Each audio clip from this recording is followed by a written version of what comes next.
Hello Fun Army, welcome back to Life and Other Circus Skills and another TBR check-in. We are, I hope I didn't say this last time, I could have done. We're in the final stretch. We are in the final stretch now. So yes, I'm then hilariously going to reread all of the books I've decided I'm keeping. Not from the TBR, but the ones that, like, right at the very beginning of this process, I said, yes, I'm keeping these books because I've read them and I love them and they bring me joy. And in the process of that, I will just check that I do in fact want to keep them, and I'm going to reorganise the bookshelf, which sure to some people sounds really dull, but I'm very excited about it. But I cannot do that until we've A, gotten through these final books, and B, I've made some decisions about what I am or am not keeping there. So, without further ado, let's talk about the first one on the current list. Now, the book is Eragon. I have had this book for years in a little set, which was basically, at the time, produced to promote the film. And when I think about why I didn't read this book until now, I'm like, unfortunately, it's because the film was shit.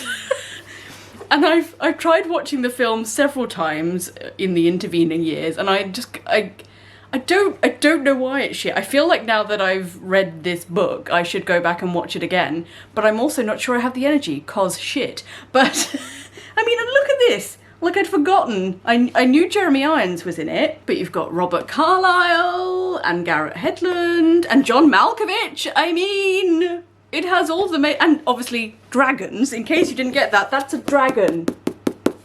And as you know, I love dragons. So it had all the makings of something awesome, and I just remember it being shit.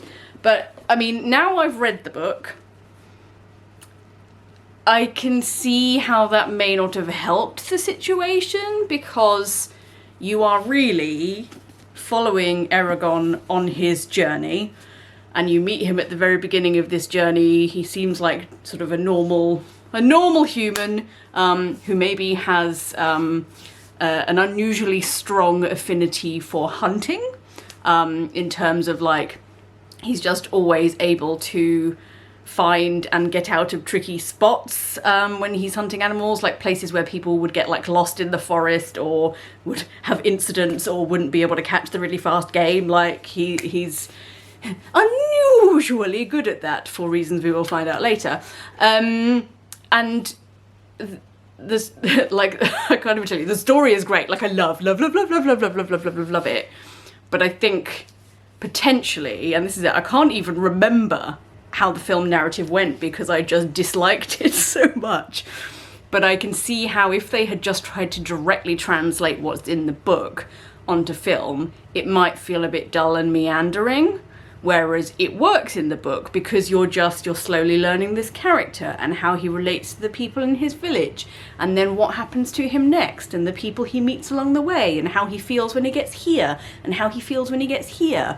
It's one of those where he really does go on an epic journey throughout the course of this much fatness. So if you were trying to detail that quite directly onto film, I could imagine it probably doesn't work very well, which either means they tried to do that, which is why it was dull, or they tried to change it and they went completely wrong with it. So yeah, I can't decide if I'm up for the pain of watching it, especially because I enjoyed the book so much, so we'll ignore that for now. But anyway, so yes, I loved this. Without spoiling the plot too much, Eragon is your central character. There is a dragon called Saphira. They are two of the main characters that you are following. You are also following a character called Brom, who we initially think is just the village storyteller, but as we learn throughout the course of the book, not everything is as it seems. And it's one of those where literally wherever you go and whoever you meet, not everything is as it seems. There are some types of characters that we've encountered in other fantasy books, obviously. So there are elves, there are dwarves, and there are humans, but there are also different types of humans. And within mostly the human sector, they're not exclusively human, but there is a race of people known as the Dragon Riders. And this is where the dragons come in. But in classic fashion with these types of things, the Dragon Riders have all but died out, except for one evil dictator. Yes, there's an element of tropiness, but it's completely handled in a different way. There were lots of surprises and lots of ways in which the known races were demonstrated in a different way, which I quite liked. So nothing was like really obvious. And I liked that it didn't go at a stupidly fast pace, that you sort of just really went with Eragon on his journey. But equally,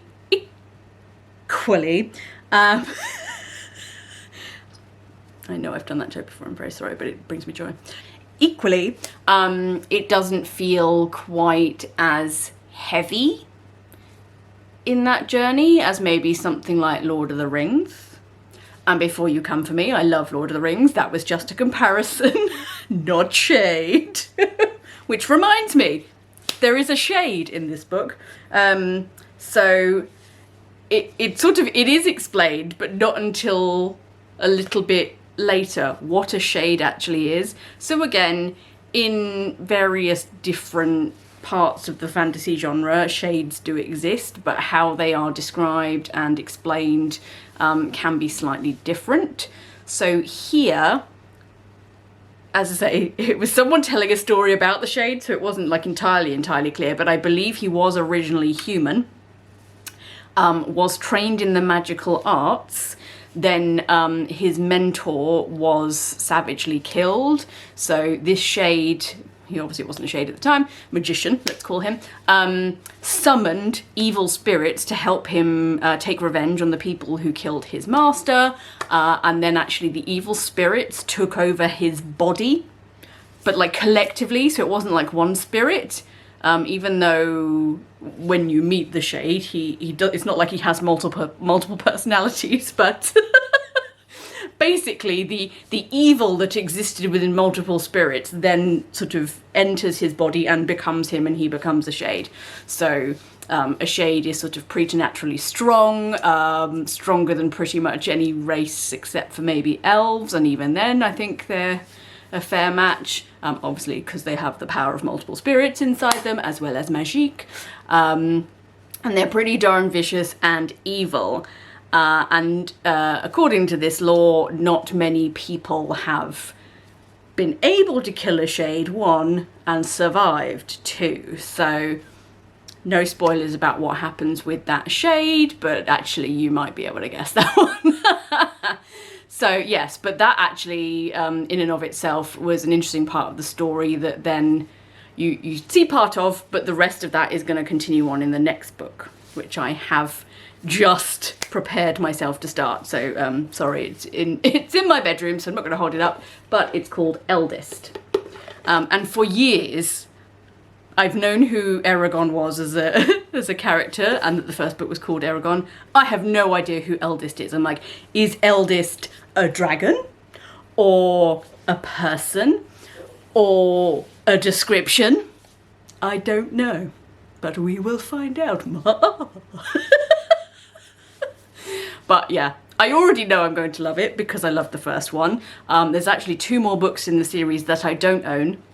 So naturally, I'm going to face that quandary of, because I'm in the zone and I love this one so much, if I love Eldest as much, do I then purchase the second 2 so I can finish the series, or do I crack on with the bookshelf to just hurry up and get that done and then purchase later? It's a quandary I'm not ready to face because I haven't finished the second book yet. So we'll see where we are and where we get to, and whether I fancy reading something else next. I know I'm always so indecisive about this, but like the rule was supposed to be that I didn't buy any new books until I'd cleared the shelf, but it's very difficult when I've got books that are part of a series. I don't like leaving shit unfinished, especially if I'm really enjoying it, so Anyway, I am gonna go and crack on with Eldest now, and I will report back shortly. Okay, so...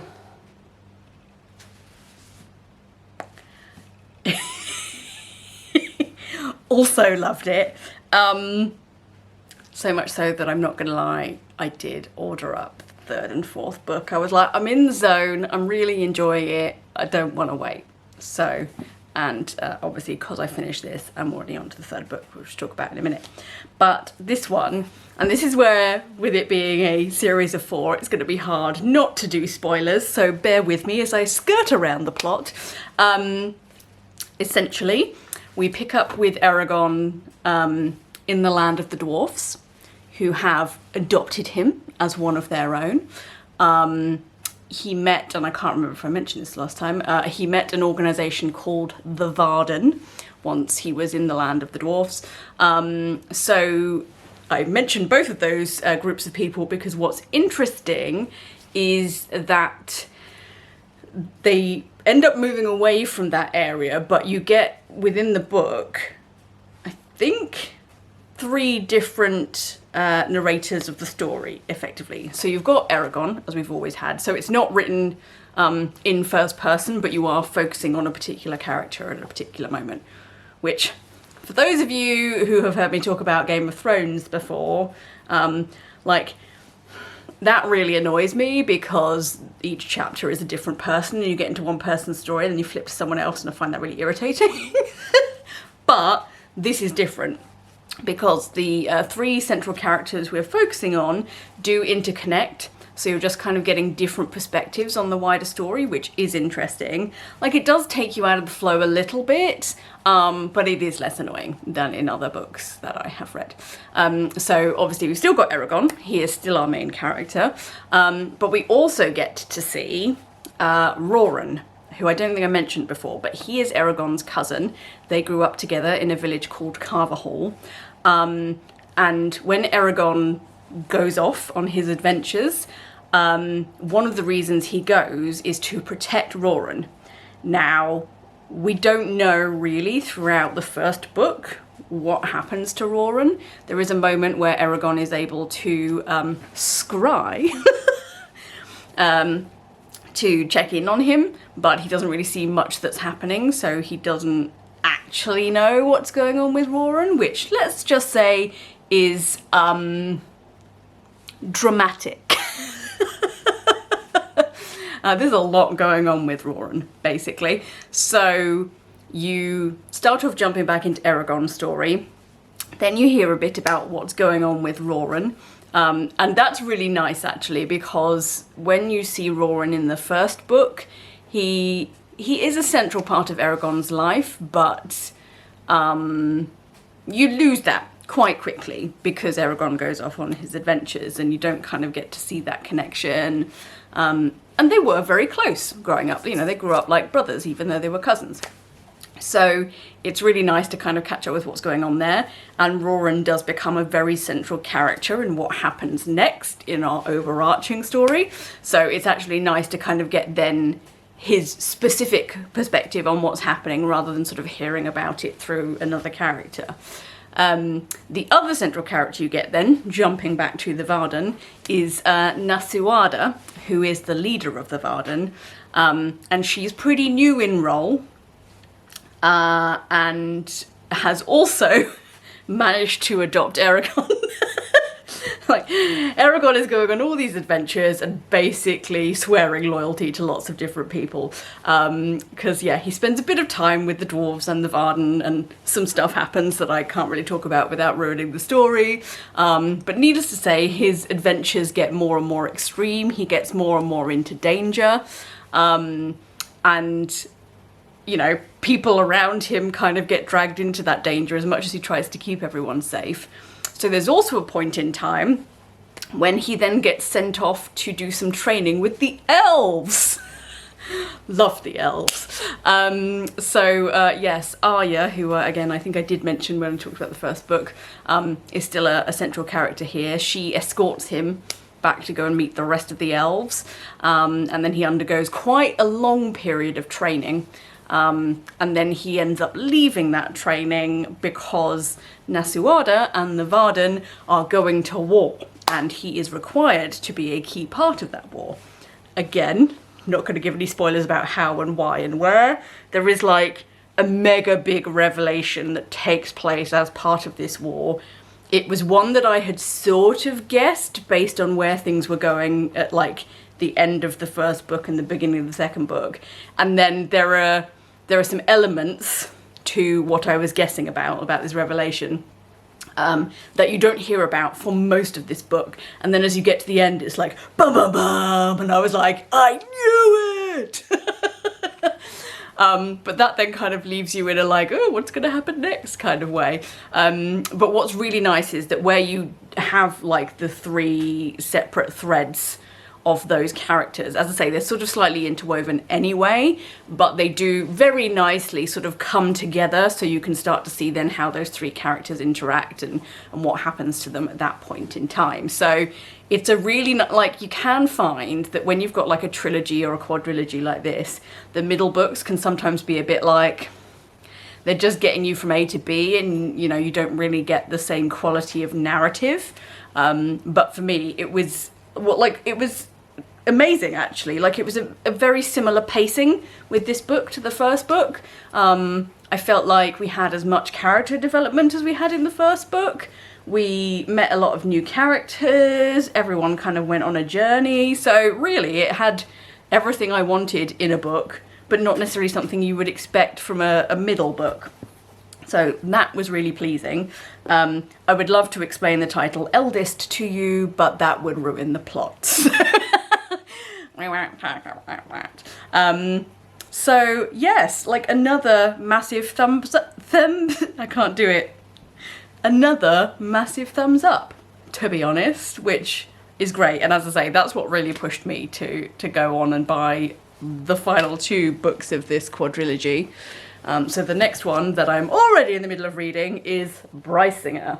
I don't think I'm giving anything away if I explain that Birsingr is, I think it's an elven word, or it's a word from what they refer to as the ancient language, which I'm not sure if it was exclusively the ancient elven language or whether it was just the ancient language. But yes, it relates to spells of fire, or that have some sort of fire element to them. The intention and the way in which you use the word determines what spell that creates, but yes, Birsingr relates to fire. So yes, we will see how that plays out in terms of where the narrative goes. I'm going to tell you now, it has started well, but I will report back on the other side. Okay, here we are. Book 3 is done! Birsingr. I know I've said this before, but it's getting increasingly harder not to divulge the plot of these books. We start with Eragon and Roran together. They are on a mission, a vengeance mission. Both of them have been after the same enemy for some time. This was the enemy that chased Eragon out of his home and then chased Roran out of his home. These enemies killed Roran's father, Eragon's uncle, so they quite rightly are on a mega vengeance mission to take them down. So that's where we see them, is on their mission to take down the enemy at the beginning of the book. I won't say how that goes, I'll let you read it, but needless to say, there's new skills that we see and learn, new things to encounter. So after that happens, Eragon and Roran are actually separated again for a little bit, mainly because Eragon's going off on his own little mission, and he sends Roran off back to the Varden in the interim. And then what you sort of see for the rest of the book is a little bit, much as we'd sort of had in the last one, where you're jumping between people but not in an annoying way, except for at one point where it was really annoying, because it was literally like, short chapter by this person, short chapter by the next person, short chapter by the next person. I was like, God damn it! But it only did that for a short section. Otherwise, it was like a few chapters at a time, switching between Roran and Eragon, and a character called Saphira, who I have purposefully not mentioned up until this point, and I'm really not going to mention her more now. I'm like, if I'd revealed that part of it when I talked about the first book, this would all make sense right now, but yes. I feel like you need to start with the first book and then you'll know what I mean and then you'll understand why I haven't talked about it. So yes, anyway, you're jumping between these three different characters. And again, the pacing is very similar, which is nice. You get a lot of detail, but not so much that you're just like, can you crack on with it, please? And as you can see, it's also pretty fat. So we do go quite a long way in this book. So throughout the course of the last, this book included the last 3 books, Eragon has had a series of mentors, and as often happens in these kind of tales, you spend a lot of time with the mentor and then the mentor moves on in some way or another, and we've got a lot of emotions about that. And we have another one of those moments in this book, which, yeah, it was a wrencher. It was a wrencher. But we also see a lot of everyone, all of the different groups involved. So the dwarves, the elves, Nasuada and the Varden, Roran, Eragon, Saphira, all working on strategy. So they're sort of testing and trialing strategies, trying to figure things out, solving some puzzles to ultimately kill the uber bad guy who's been causing all the trouble in the land. And that's really what we're ultimately building towards for the 4th book. We've known it all along. Like, it's one of those where you can tell they're not going to get around to taking on the big guy until we get to the final book, and that's totally fine.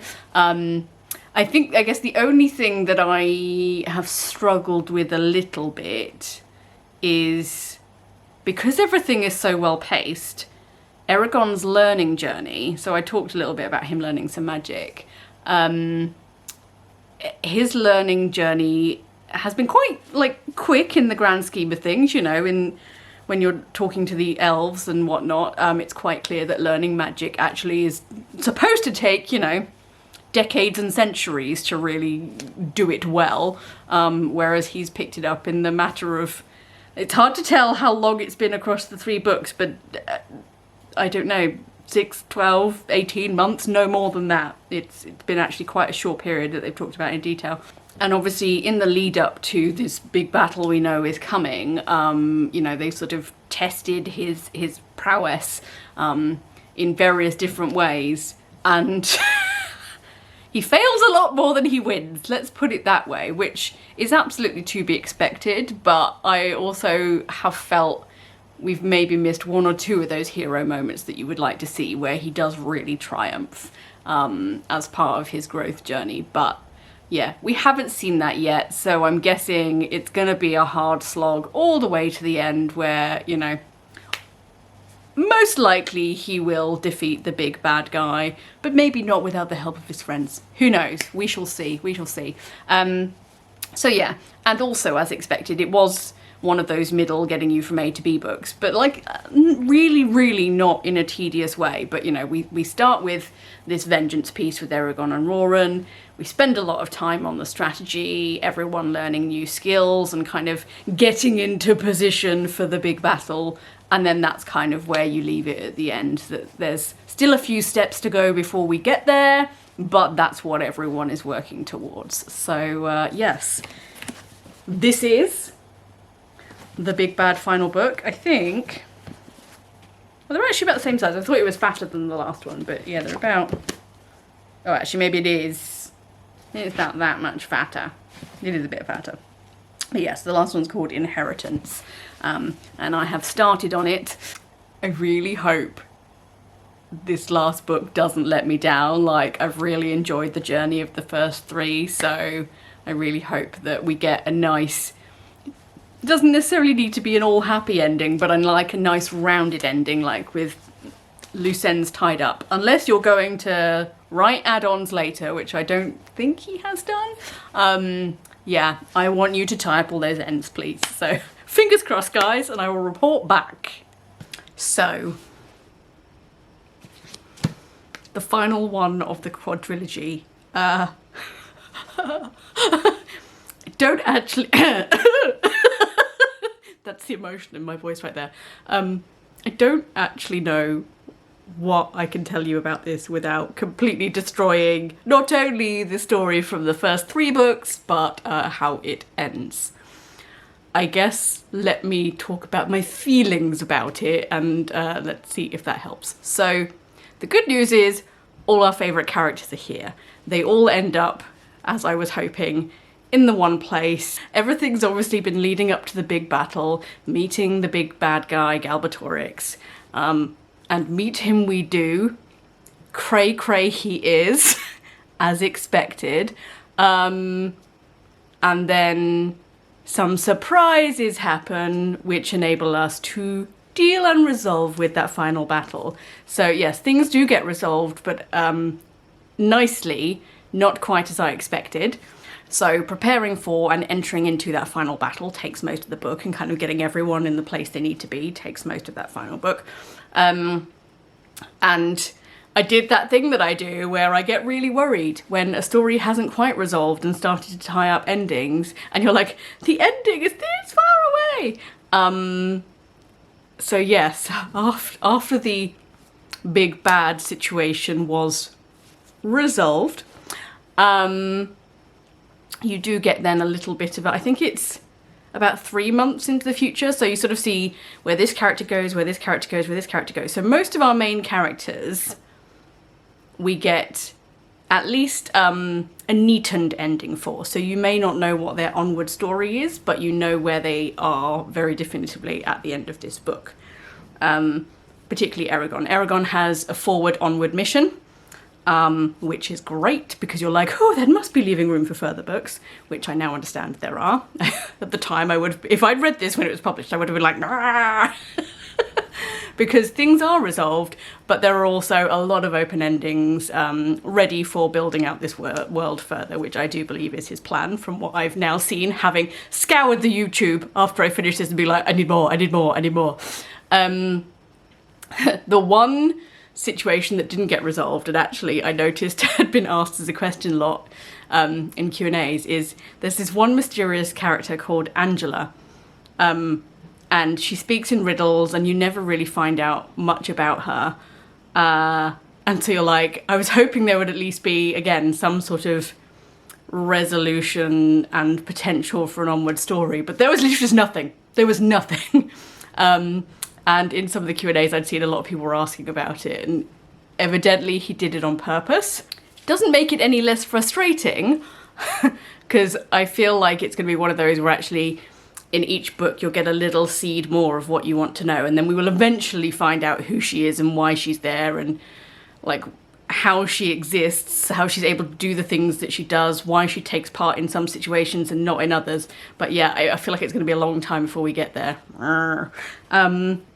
But yeah, all in all, a really nice ending to the main part of this series. However, I was not done there. I was not done. Feeling a little bit unsatisfied, I noticed that there were some novellas available. So this is The Fork, the Witch and the Worm. And The Fork, the Witch and the Worm individually are 3 different novellas within this one book, which tell you a bit more about Murtagh and a little bit more about Angela and what's going on with Eragon afterwards. So I think we're then a couple of years beyond where we left him at the end of Inheritance. So it doesn't really, I guess, add hugely to the overarching story framework, certainly not for Murtagh, but it just lets you in on perhaps the direction he has taken at the end of the book, and how he has transferred some of the experiences he's had in the big series into his onward life. So that's really interesting. What's going on with Eragon is also interesting because he's kind of like setting up for a new world almost. So I'm guessing that then the next time we catch up with him, things are going to have moved even further. So it'd be good to see where that gets to. Because yeah, again, it's sort of, he's used as a device to look out on some of the other characters and see how they're getting on. So that's quite nice. So you hear a little bit about him, but not huge amounts. He's then sort of just used as a conduit to see what else is going on in the world. And so then part of that is you get these pages from Angela where she's writing her life story, but out of order. So you have little pockets of information, and she's like, well, I'm not going to give it to you in the right order. You've got to figure that out for yourself. Which in some ways is great, in other ways really frustrating. But yeah, there were some really interesting nuggets there that I was sort of starting to put together, and then something else happened. So where I had been like digging into why have I got all these unanswered questions, what's he gonna do next, it turns out he wrote another book, this one. Now, I wasn't going to read this one because it's sci-fi, and weirdly, even though I love sci-fi films, I've never really got on with sci-fi books. I just find like I can't really digest the information or imagine it in the way that I want to, and I get a bit frustrated with them. But I like his writing style, and I was like, if the Murtagh book isn't coming out until November, I need something to keep me entertained.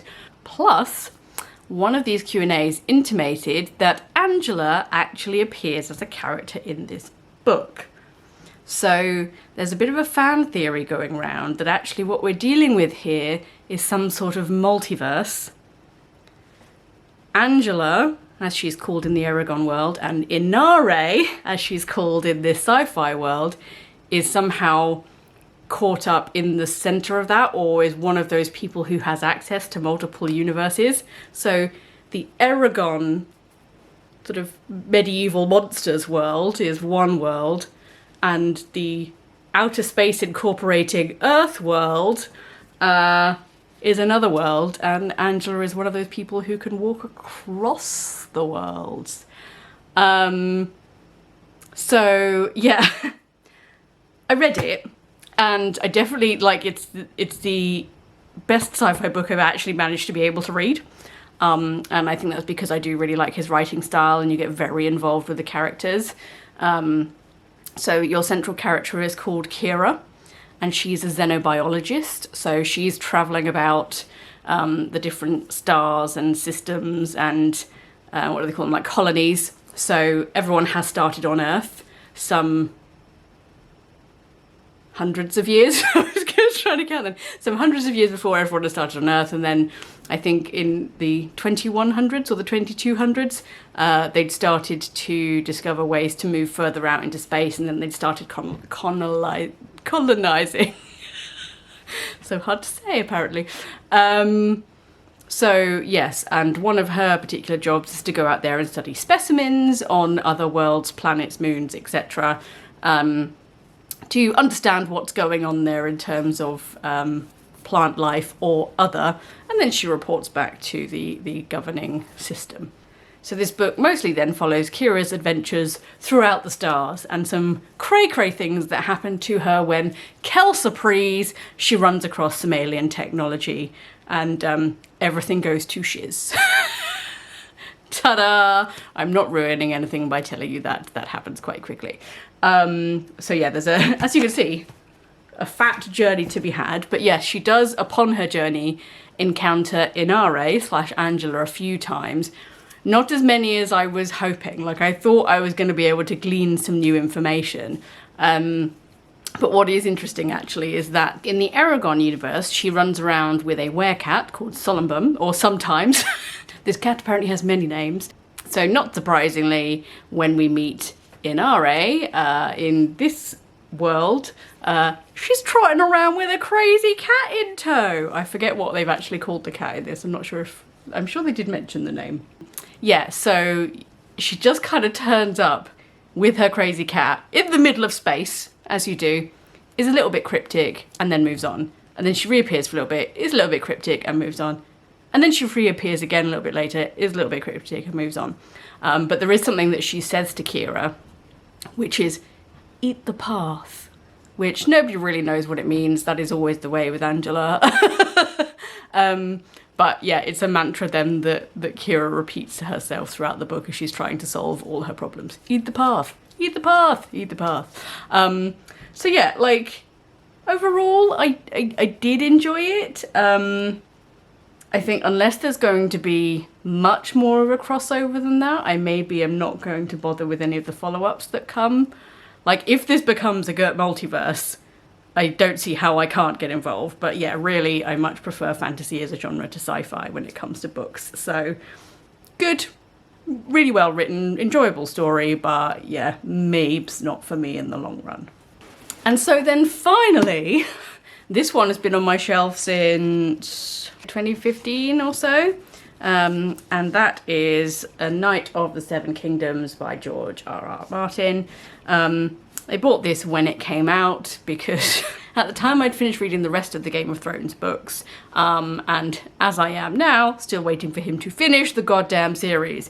But yeah, he started writing prequels whilst he's doing whatever he's doing with that. And you know what? I really enjoyed this because, again, it's a series of novellas, and I really love the complex world of Game of Thrones. I am often surprised. He's pretty good at just killing off main characters and you're like, what? What's going to happen now?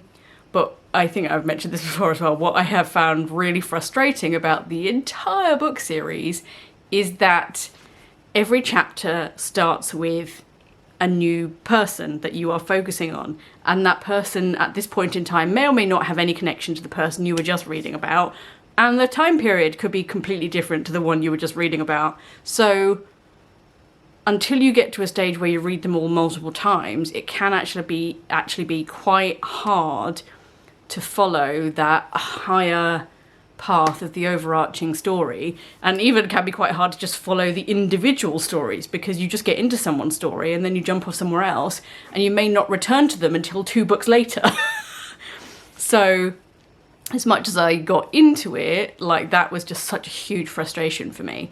Whereas this, you are just focusing on 2 main characters, yay, and you just get to hear their stories on their travels, which is really, really nice. So you've got Duncan the Tall, which is actually what he names himself once he has been knighted. But otherwise, he's just known as Dunk, no last name, doesn't really know who his parents are. He came from down in Flea Bottom and was rescued by a knight who took him on as a squire. And then as he became ill and was aware that he was about to pass away, he knighted Dunk so that he could then go on and be a hedge knight himself, which was lovely. And then on his travels, Dunk encounters a crazy little boy character called Egg. Egg's real name, and this is no secret, so again I'm not spoiling anything, is Aegon Targaryen. So he's actually part of the royal line, but yeah, Dunk doesn't realise this at the time he meets Egg because Egg has shaved his entire head, therefore looking like an egg. You see what they did there. So Aegon is actually one of the brothers of Maester Aemon, who you meet in the main Game of Thrones story. So he's obviously gone off to the wall to join the Night's Watch. Yeah, Aegon is his little brother, I believe, if I've got that correct. So yeah, so you just hear a little bit about how they meet and what they did after they met. So the few years after they met, yeah, a few little adventures happened to them, and that's all these stories are about. So really, really enjoyable from that perspective.